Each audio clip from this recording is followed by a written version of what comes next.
असेल बरोबर. खुर्ची इकडे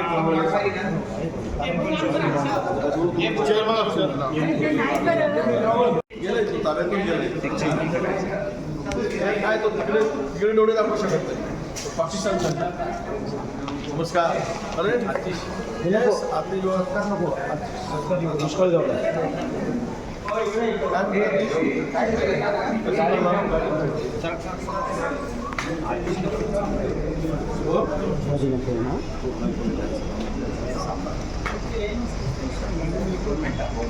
माझा गॉगल होता किती हो एक मुंबई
तिथून सुद्धा टक्केवारी वसूल करण्याचं काम या नतभ्रष्टांच्याकडून होत आहे. याचाच अर्थ हे कुठल्या लायकीचे आहेत हे आता स्पष्ट होत आहे. म्हणून या ज्या काही मागण्या आहेत त्यामध्ये मनरेगाच्या सवलती आपण करा, त्यामध्ये सूट द्या आणि त्याचं काम आपण त्वरित सुरू करा, ही सुद्धा या ठिकाणी मागणी आहे. मला दुःख आहे की जलयुक्त शिवार नावाची योजना आणली, लाखो करोडो रुपये खर्च केलेत, फार गाजावाजा केला आहे आणि दुष्काळातून आम्ही राज्याला बाहेर काढू अशी घोषणा केली. पण आज मात्र संपूर्ण राज्य दुष्काळाच्या आणि पाणी पिण्याच्या पाण्याच्यासाठी भटकतो आहे. हे या योजनेची विफलता आहे, ही फसवी आहे, हे आता स्पष्ट झालेलं आहे. दुसरा विषय, एका जमीन बळकवणाऱ्या मोठ्या ज्याला हाव आहे जमिनीची, लोकांच्या जमिनी बळकवून ताबा मिळवणं हा ज्यांचा धंदा आहे, असे मंत्री, केंद्रीय मंत्री यांनी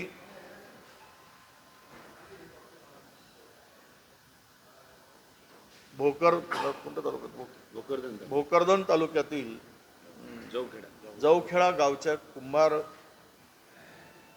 कुटुंबियाची गुंडाकरवी जमीन हडपण्याचा प्रयत्न केला. त्याचं घर जमीनदोस्त केलं, त्याच्या म्हाताऱ्या आई वडिलांना मारहाण केली, त्यांना मारहाण केली, कुटुंबाला मारहाण केली. त्या कुटुंबाला सुद्धा भेटण्यासाठी मी जाणार आहे आणि दाभाळे नावाच्या शेतकऱ्यांनी आत्महत्या केली, त्या कुटुंबाला भेटणार आहे. पण मुळात या दानवे नावाच्या ग्रस्तांनी त्यांच्या कुटुंबात त्यांच्या गुंडाकरवी मारहाण केल्याचा जो आरोप या कुंभार कुटुंबाने केलेला आहे, याची दखल अद्यापही शासनाने, प्रशासनाने, पोलिसांनी घेतली नाही. हा मुद्दाही आम्ही विधानसभेत लावून धरू आणि पोलीस अधीक्षकांनाही सांगू, तरी त्या सगळ्या गुंडांचा बंदोबस्त केला पाहिजे. जमीन बळकवणारे टोळके गुंड पोसून मोक्याच्या आणि प्राईम लँड ज्या असतात त्या जमिनीवर डोळा ठेवायचा आणि त्यांना धमक्या देऊन मारहाण करून ती जमीन मिळवायची आणि त्यातून गडगंज संपत्ती उभी करायची, हा धंदा या मंत्र्यांच्या कडून होत असल्याच्या गंभीर तक्रारी आमच्याकडे आहेत. आणि हे राजरोसपणे तो करतो आहे. त्यांना सत्तेची भीती अजिबात वाटत नाही.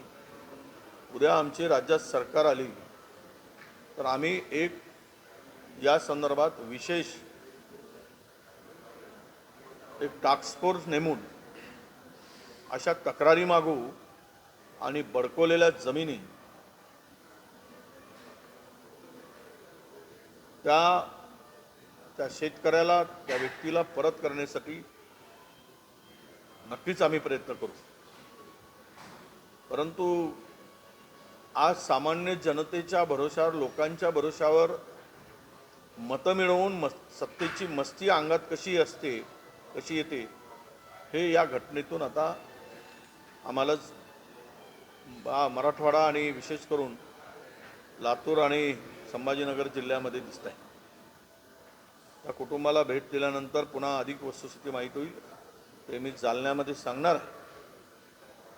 पण दुर्दैव आहे की एवढ्या मोठ्या उच्च पदस्थ केंद्रीय स्तरावर काम करणाऱ्या लोकांच्याकडून अशा प्रकारे समृद्धीच्या लगतची जमीन हडपण्याचा प्रयत्न करावा आणि त्या कुटुंबाला मारहाण करून म्हाताऱ्या आईवडिलांना मारहाण करावी, हे नक्कीच दुर्दैवाची गोष्ट आहे.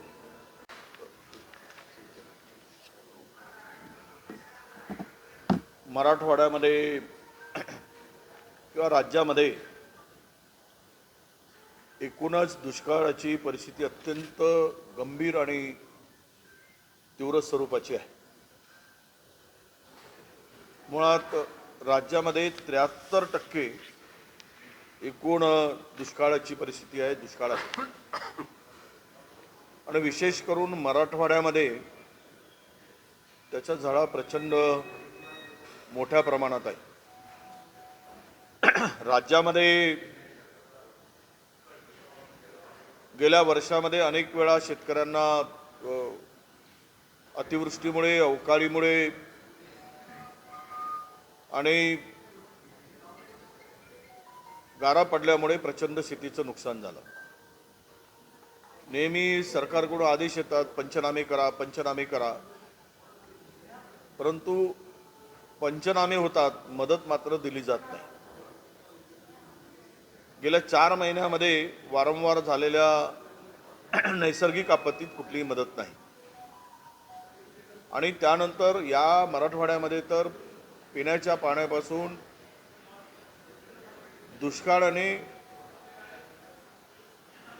शेतकऱ्यांना आणि सर्व जनतेला उद्ध्वस्त करण्याचं काम झालेलं आहे.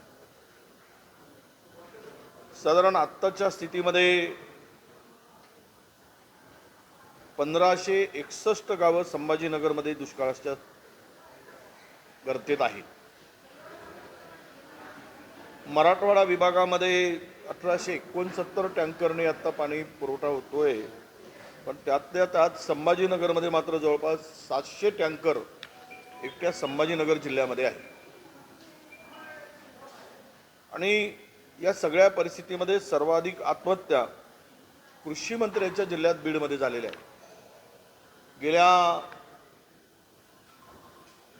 आपण पाहिलं तर गेल्या 3 महिन्यामध्ये 267 शेतकऱ्यांनी आत्महत्या केल्याचा रिपोर्ट आहे.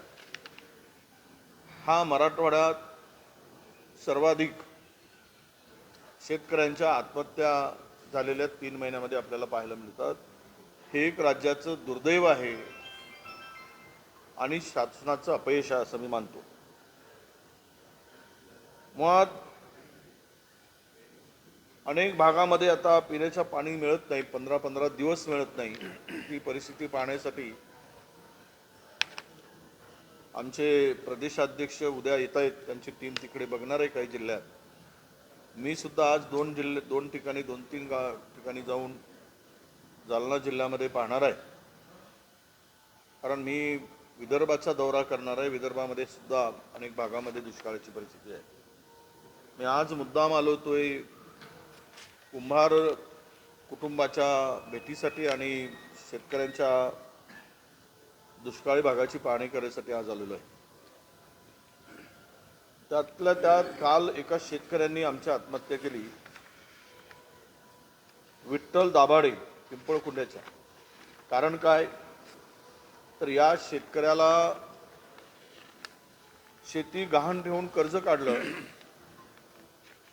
बँकेच्याकडे कर्जाची मागणी केली, पण बँकेच्या अधिकाऱ्यांनी लाच मागितली कर्ज देण्यासाठी, आणि लाच न दिल्यामुळे या शेतकऱ्याला कर्ज मिळालं नाही आणि त्या शेतकऱ्याला आपली जीवनयात्रा संपवावी लागली. हे अत्यंत दुःखद आणि दुर्दैवी घटना महाराष्ट्रात आता सुरू झालेली आहे. राज्यात टेंडरबाज आणि टक्केवारीचं सरकार असल्यामुळे शेतकऱ्यांच्याकडे बघायला या नालायक लोकांना आता वेळ नाही. हे टेंडरमध्ये आणि टक्केवारीमध्ये व्यस्त असलेलं सरकार आहे. एवढा मोठा दुष्काळ पडला असताना त्यांनी निवडणुकीचं कारण, आचारसंहितेचं कारण सांगून दुष्काळग्रस्तांना, शेतकऱ्यांना मूर्ख बनवण्याचं काम केलं. आणि दुसरीकडे मात्र निवडणूक आयोगाकडे विशेष परवानगी मागून 25,000 कोटीचे टेंडर काढले. एकीकडे निवडणूक आयोगाची विशेष परवानगी घेऊन 25,000 कोटीचे टेंडर काढायचे आणि दुसरीकडे मात्र शेतकरी आणि सामान्य जनता दुष्काळात होरपळत असताना आचारसंहितेचं कारण सांगायचा इतका बेशरमपणा या सत्ताधाऱ्यामध्ये आहे. म्हणजेच हे सरकार टेंडरबाज सरकार आहे, आता स्पष्ट झालेलं आहे. यांना शेतकऱ्याशी काहीही देणं घेणं नाही, ही परिस्थिती आहे. मुद्दाम यांनी जर परवानगी मागितली असती तर निवडणुकीच्या लगेच मतदानानंतर शेतकऱ्यांना मदतीसाठी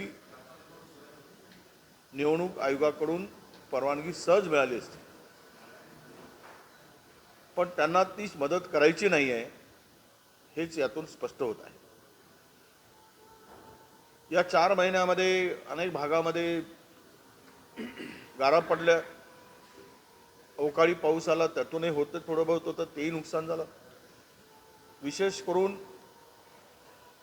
सोयाबीन उत्पादक शेतकरी हा उद्ध्वस्त झाला. 2013 मध्ये 4,500 रुपयाचा जो दर होता, तो 10 वर्षांनी सुद्धा शेतकऱ्याला आपलं सोयाबीन 4,000 रुपयांनी विकावं लागलं. यापेक्षा दुर्दैव असू शकत नाही. ज्या पंतप्रधानांनी देशाला, शेतकऱ्याला सांगितलं की आम्ही तुमच्या शेतमालाला दीडपट भाव देऊ, MSP देऊ, हमी भाव देऊ, पण शेतकऱ्याला कुठेही, सोयाबीनच्या शेतकऱ्याला हमी भाव मिळाला नाही. कापूस आणि सोयाबीन केल्यानंतर जर सत्तेसमोर आलं तर तुम्ही राजकारण सोडा. मला खरं म्हणजे नार्को बिरकोची काही गरज नाही. आता ते दमानिया काय म्हणतात, ते अजितदादा काय म्हणतात, मला त्यांच्याशी देणं घेणं नाही, कारण तो विषय आमचा नाही. विषय आमचा एवढाच होता की प्रकरण पुण्यातलं झालं. 3 महिने बिना नंबरची गाडी रस्त्यावर फिरते, पोलीस काय करत होते. घटना घडल्यानंतर 8 तास गुन्हा दाखल होत नाही, त्यांचे ब्लड सॅम्पल तपासले जात नाही, अल्कोहोलिक आहे की नाही, आणि त्यांचे रक्ताचे नमुने बदलले जातात. हे सगळं आपण त्या ठिकाणी पाहिलं आहे. आणि त्यामध्ये पोलीस आणि आरोग्य विभाग ही कुठल्या तरी दबावामध्ये ते काम करत होते, हे आता स्पष्ट झालेलं आहे. आणि त्यामध्ये कोणाकोणाचा सहभाग होता, कोणाकोणाचे फोन होते, तर ते आमदार सुनील टिंगरे नावाचे आमदार होते, त्यांचे फोन होतेची माहिती आहे. त्यांचा काही दबाव होता. आणि त्यामध्ये त्याच कालावधीमध्ये अजितदादांनी सुद्धा फोन केला, त्यांनी ते कबूलही केला. आता ते फोन केल्यानंतर सत्यता शोधा म्हणले, तर काय सत्यता शोधली पोलिसांनी हा खरा प्रश्न आहे. म्हणजे सत्यता शोधताना रक्ताचे नमुने बदलण्याची सत्यता शोधली का? गुन्हा दाखल करण्यासाठी विलंब लावणं हे सत्यता शोधली का? हा खरा प्रश्न आहे. त्यामुळे ते अंजली दमानिया काय म्हणतात त्याच्याशी आम्हाला काही देणं घेणं नाही.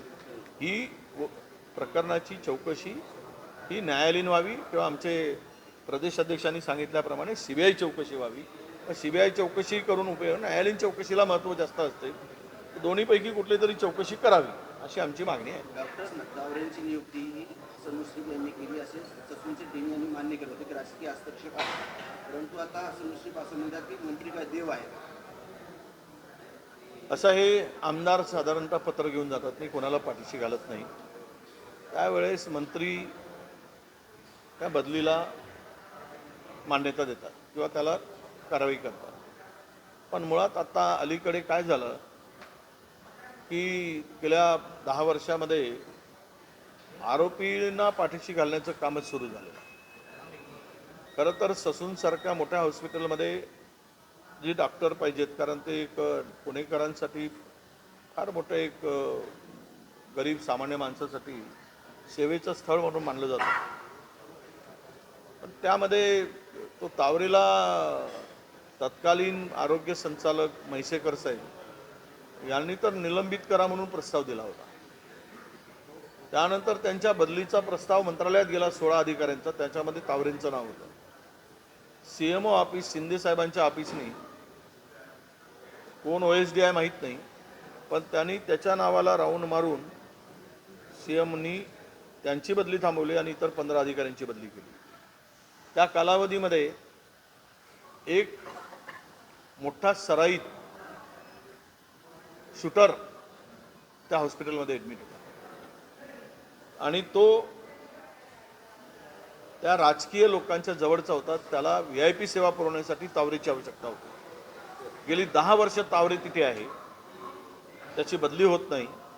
याचाच अर्थ त्याला राजाश्रय आहे हे सिद्ध आहे. दंगेकरांनी ज्यावेळेस यादीच वाचून दाखवली, 16 गुणांचा प्रश्न टाकण्यात त्या ठिकाणी आला. आता 16 पासून सुरुवात झाली, 16वं वर्ष धोक्याचं. ते पुढे काय होईल जर पुन्हा हे आले तर, म्हणजे मनुस्मृतीमध्ये ज्या काही गोष्टींचं आहे की जाती व्यवस्था मनुस्मृतीने निर्माण केलेली आहे की चांभार आणि चांभाराचंच काम करावं. ज्या व्यवस्था आहेत त्या व्यवस्था पुन्हा या देशामध्ये लागू होतील आणि सर्वोच्च स्थानावर मनुस्मृती आणू पाहणाऱ्यांना आपल्या सगळ्यांना बघायला मिळेल आणि आपण सर्व त्यांचे गुलाम म्हणून भविष्यात जगू. त्यासाठी आता गुलाम म्हणून जगायचं नसेल बहुजनांना, तर त्या संदर्भात आवाज उठवला पाहिजे आणि पुढं आलं पाहिजे. पुण्याच्या घटनेवरून अजित पवार यांची नार्को टेस्ट करावी अशी अंजली दमानिया मागणी केली होती. भूमिका काय आहे, तुम्ही सरकारकडे ते कसं मांडणार आहात आणि त्यासाठी काय करणार आहात? नाही, कर्जमाफी आम्ही सांगितलं की बँकांची वसुली जी आहे, सक्त वसुली, बँकाकडून जी वसुली आहे ती त्वरित थांबवावी ही मागणी केली आम्ही. विषय काय झाला आहे की शेतकऱ्यांना दोन्ही करून मार्ग सोडतो आहे. आत्ता ज्या मनरेगामध्ये MRGSमध्ये विहिरी मंजूर झाल्या त्यांचे पैसे शेतकऱ्यांच्या खात्यात जमा होत आहेत. ती विहीर 4 लाख रुपयाची विहीर आहे आणि ते पैसे गोळा झालेत की विहिरीचं काम सुरू केलं शेतकऱ्यांनी आणि त्याचं अकाउंटसुद्धा दुसरं आहे. ते पैसे बँकावाले परस्पर कर्ज खात्यात वळवून घेत आहेत. म्हणजे विहीर अपुरी, त्या संकटातून त्याला वाचण्याची संधी होती. विहीर खोदली असती तर तेही वाचता येत नाही, वाचवता येत नाही आणि दुसरीकडे मात्र बँकांची वसुलीच्या नावाखाली त्या शेतकऱ्याला आत्महत्येस प्रवृत्त केलं जात आहे. अशी परिस्थिती या मराठवाड्यात विशेष करून मला दिसते आहे. म्हणून मी सांगितलं की शेतकऱ्यांच्याकडे मागणी करा की त्वरित बँकांची कर्ज वसुली थांबवा. कर्जमाफी तर कराच, पण आत्ताची शेतकऱ्यांच्याकडे तो तगादा लावलेला आहे वसुलीचा, ते त्वरित थांबवावी अशी मागणी करतो. नव्या कर्जासाठी शेतकरी तेच सांगितलं ना, बियाणे उपलब्ध करून द्यावेत. त्यासाठी त्वरित पहिल्यांदा मोफत बियाणे दिले, वीज बिल माफ केलं आहे, आता नवीन कर्ज देण्याची जर थकीत कर्ज आहे जर माफ झाल्याशिवाय नवीन कर्ज मिळणे शक्य नाही, ते कुणालाही असेल. त्यामुळे ही कर्जमुक्ती करा आणि नवीन कर्ज उपलब्ध करून द्या, हीच मागणी आमची असणार. एक दिवस अगोदर तुम्ही दुष्काळी दौरा करा. मी सर्वप्रथम आज जे आलो होतो माझा पूर्वनियोजित दौरा होता, तो दानवेंनी जमीन बडकवण्यासाठी ज्या कुटुंबाला मारहाण केली त्या कुटुंबाला भेटण्याचा माझा पूर्वनियोजित दौरा होता. आता इथे आल्यानंतर विरोधी पक्षनेता आल्यानंतर काही गावाला भेटी द्यावेत, केवळ आलेत आणि गेलेत असा गैरसमज होऊ नये म्हणून मी त्या गावाला जात असताना पिण्याच्या पाण्याची टंचाई असलेली दुष्काळात छायेत असलेल्या काही गावांना भेटी देण्यासाठी सुद्धा त्या कार्यक्रमामध्ये समावेश केला आहे. आणि आजचा कार्यक्रम माझा पूर्वीच ठरलेला होता.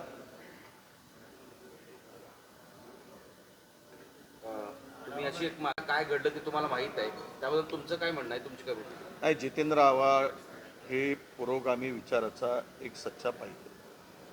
बाबासाहेब आंबेडकरांच्या विचारधारेला मानणारा कार्यकर्ता म्हणून अनेक वर्ष आम्ही त्यांना बघतो आहे. जे मनुस्मृती जाळण्याच्या ओघात त्यांच्याकडून बाबासाहेबांच्या फोटोसुद्धा फाडण्याचं काम काढताना आम्हाला ते दिसलं आहे. ते मला वाटतं की ते जाणून बुजून केलेलं नाही आहे, त्या छायाचित्रातून दिसतं आहे. त्याच्या संदर्भात भारतीय जनता पक्ष मनुस्मृतीवाले बाबासाहेबांचा अपमान केला म्हणून टाळं फोडत आहे. बाबासाहेबांचा अपमान कोणीही देशातील नागरिक सहन करू शकत नाही.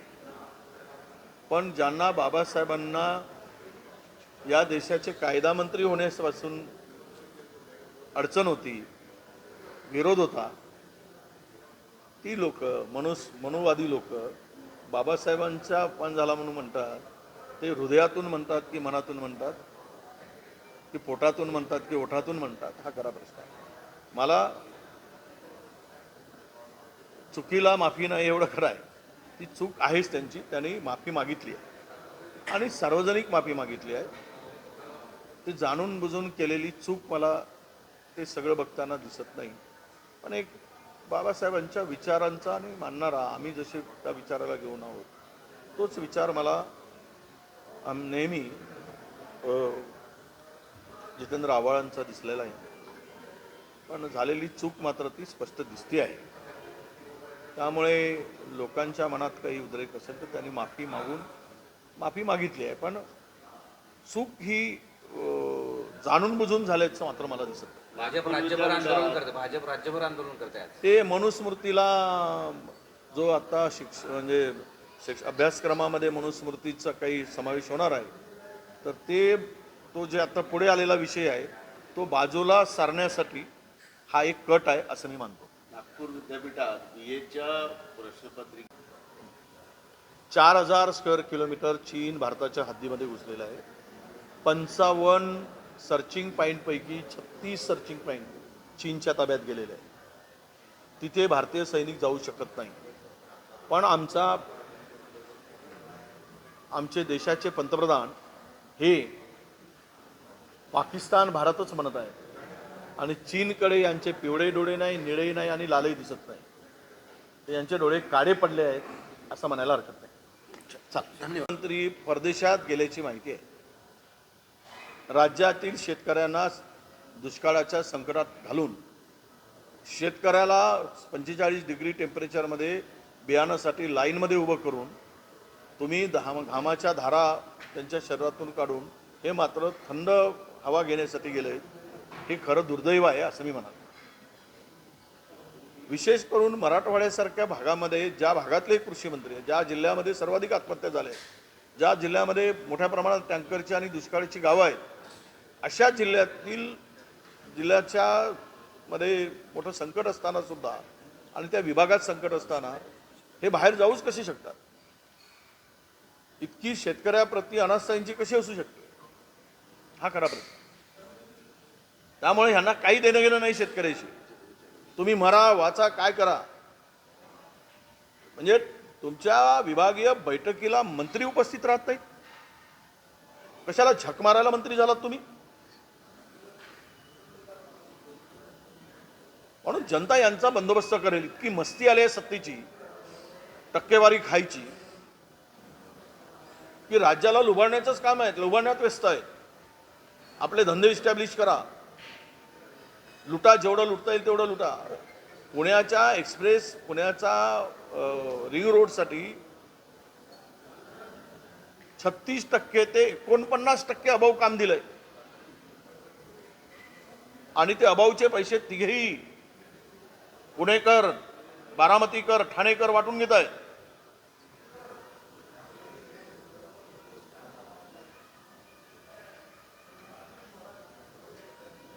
शेतकऱ्यांच्या रांगा पाहायला मिळतात, बियाणं मिळत नाही. अक्षरशः ते संतापलेले आहेत शेतकरी आणि त्याची 800 रुपये किंमत आहे, त्याला 1200, 1600 ते 1800 रुपये द्यावे लागतात. तर काय झालं की या सरकारने शेतकऱ्याला सोडलंच नाही. एकीकडे सोन्यावर 2% GST आणि डायमंडवर 3% GST लावत आहे आणि ट्रॅक्टरवर मात्र 18% GST. शेतीच्या अवजारावर 18% GST. आता बियाणावर सुद्धा 18% GST लावली. म्हणजे 18% हा अतिरिक्त भार शेतकऱ्यांच्या खिशातून काढण्याचं पाप, महापाप हे मोदींना आणि मोदी सरकारला भोगावं लागेल. इतकं महापाप नाही. एक मिनिट, हे आत्ता सुरू आहे. आत्ताच्या परिस्थितीमध्ये मी कालच बोललो, 38% बियाणावरची किमती वाढल्या, 35 ते 38%. नियंत्रण कोणाचं? आणि खतावरची सबसिडी काढली. DAP 2014 मध्ये 485 रुपयाला मिळत होता, आज 1600 रुपयाला मिळतोय. आणि कृषी केंद्रामध्ये DAP घ्यायसाठी गेला की त्याला त्याबरोबर तुम्ही इतर खतं घेण्याची सक्ती केली जाते. म्हणजे 3 बॅग DAP दिली की 3 बॅग तुम्ही इतर खतं जे आहे लिंकिंग ते सगळे घ्या म्हणून सांगतात. त्यामध्ये शेतकरी त्यातून सावरत नाही आहे. मुळात हा विषय आहे की लाईन जे लागली, बियाणेच उपलब्ध नाही. बियाणे उपलब्ध करून दिलं पाहिजे सरकारने. ते फारेने आता ते थंड हवेच्या ठिकाणी गेले आहेत. खरं तर या महिन्यामध्ये कृषी मंत्री विभागवार बैठका घेऊन, जिल्हावार बैठका घेऊन, परिस्थितीचा आढावा घेऊन, खत उपलब्धता, बियाणे उपलब्धता, पीक पेरा या सगळ्या परिस्थितीचा आढावा घेतो आपण. पण ते पळालेत फॉरेनमध्ये, वाऱ्यावर सोडून शेतकऱ्याला.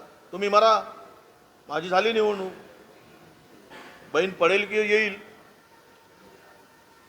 ते नंतरचा विषय. आणि हे सगळं जे चाललंय याची गंभीरता नाही आहे, याचं गांभीर्य नाही आहे. तुमचं म्हणणं काय की कृषी मंत्री इथं नाहीत, ते गेलेत वगैरे, त्याबद्दल सविस्तर काय? त्याला एवढं होऊ दे ना. आणि अनेक पालकमंत्री उपस्थित नव्हते, कृषी मंत्री सुद्धा पालकमंत्री ते पण उपस्थित नव्हते.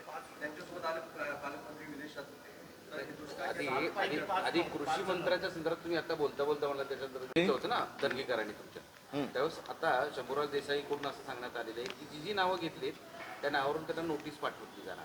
दंगेकरांना नोटीस पाठवली शंभूराज देसाई. पाठवू द्या, त्याचं उत्तर आम्ही देऊ. दंगेकरही देतील, आम्ही देऊ. त्या विभागामध्ये काय काय सुरू आहे हे विधानसभेत काढू. जे सुरू आहे ना, जे हप्ता वसुली सुरू आहे, तो हप्ता कुठपर्यंत जातो आहे ते सगळं काढू आम्ही. त्या नोटीसचं उत्तरही देऊ. उलटा चोर कोतवाल को दाटे असा त्याचा अर्थ आहे. त्यामुळे एक आहे लास्ट हे बघा, चीन, भारताच्या सीमेवर दुर्गम भागात चीनने 4 वर्षामध्ये आलो होतो. माझा पूर्वनियोजित दौरा होता. तो दानवेंनी जमीन बळकवण्यासाठी ज्या कुटुंबाला मारहाण केली त्या कुटुंबाला भेटण्याचा माझा पूर्वनियोजित दौरा होता. आता इथे आल्यानंतर, विरोधी पक्षनेता आल्यानंतर काही गावाला भेटी द्यावेत, केवळ आलेत आणि गेलेत असा गैरसमज होऊ नये म्हणून मी त्या गावाला जात असताना पिण्याच्या पाण्याची टंचाई असलेली, दुष्काळात छायेत असलेल्या काही गावांना भेटी देण्यासाठी सुद्धा त्या कार्यक्रमामध्ये समावेश केला आहे. आणि आजचा कार्यक्रम माझा पूर्वीच ठरलेला होता.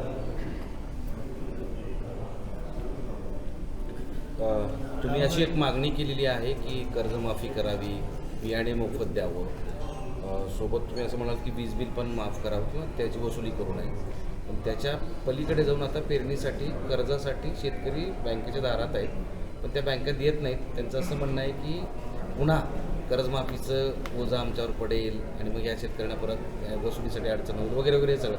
त्या संदर्भात तुमची भूमिका काय आहे? तुम्ही सरकारकडे ते कसं मांडणार आहात आणि त्यासाठी काय करणार आहात?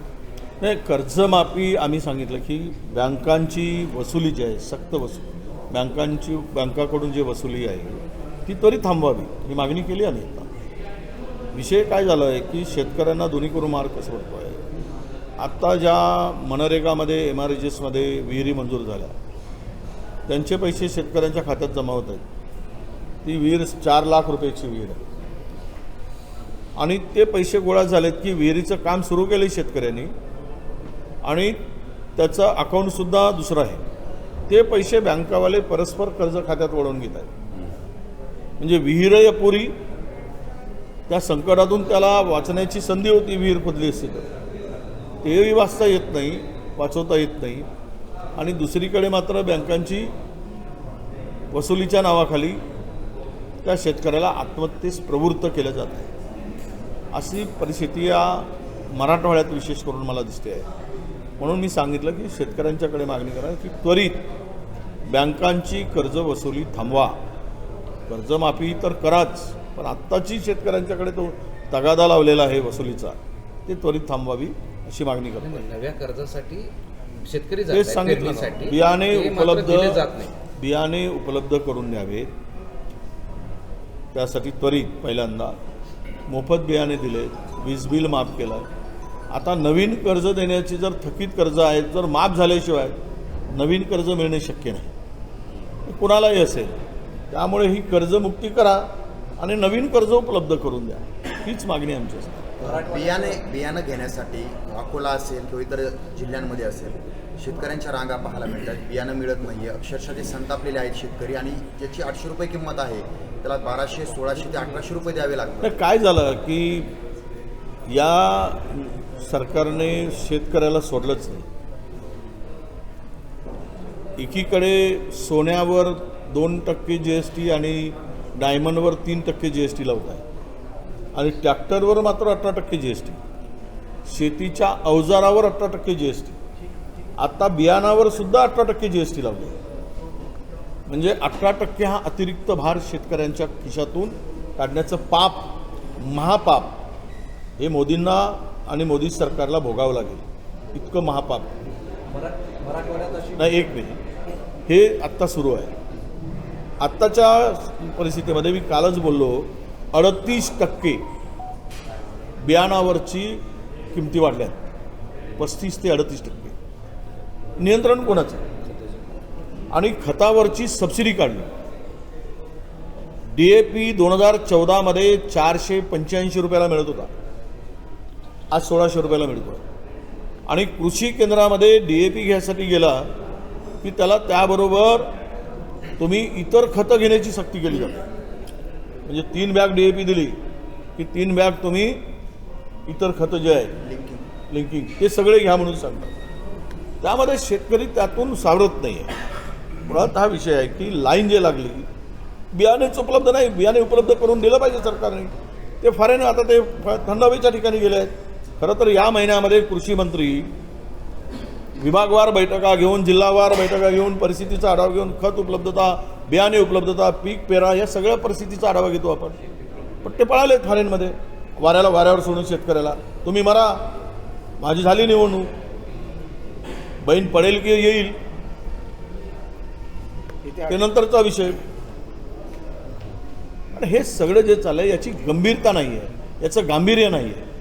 म्हणजे तुमचं म्हणणं काय की कृषी मंत्री इथं नाहीत, ते गेलेत वगैरे, त्याच त्याबद्दल सविस्तर काय? याला जोडून त्याला एवढं होऊ दे ना. झाली आणि अनेक पालकमंत्री उपस्थित नव्हते. कृषी मंत्री सुद्धा पालकमंत्री ते पण उपस्थित नव्हते. त्यांच्यासोबत पालकमंत्री तुम्ही सविस्तर सांगा ना त्याच्यात. नाही, कृषी मंत्री परदेशात गेल्याची माहिती आहे. राज्यातील शेतकऱ्यांना दुष्काळाच्या संकटात घालून शेतकऱ्याला 45 डिग्री टेम्परेचरमध्ये बियाणासाठी लाईनमध्ये उभं करून तुम्ही घामाच्या धारा त्यांच्या शरीरातून काढून हे मात्र थंड हवा घेण्यासाठी गेले, हे खरं दुर्दैव आहे असं मी म्हणाल.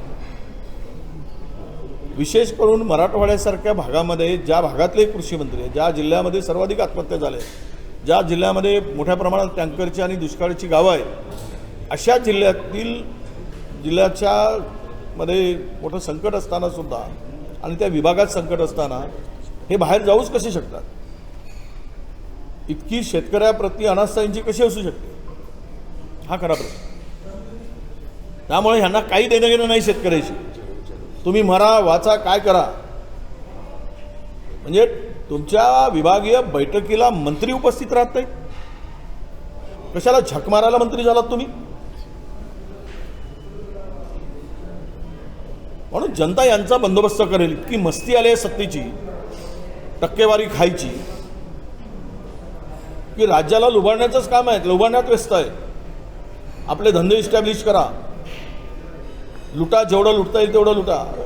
पुण्याच्या एक्सप्रेस, पुण्याचा रिंग रोडसाठी 36% ते 49% अभाव काम दिलंय आणि ते अभावचे पैसे तिघेही पुणेकर, बारामतीकर, ठाणेकर वाटून घेत आहे.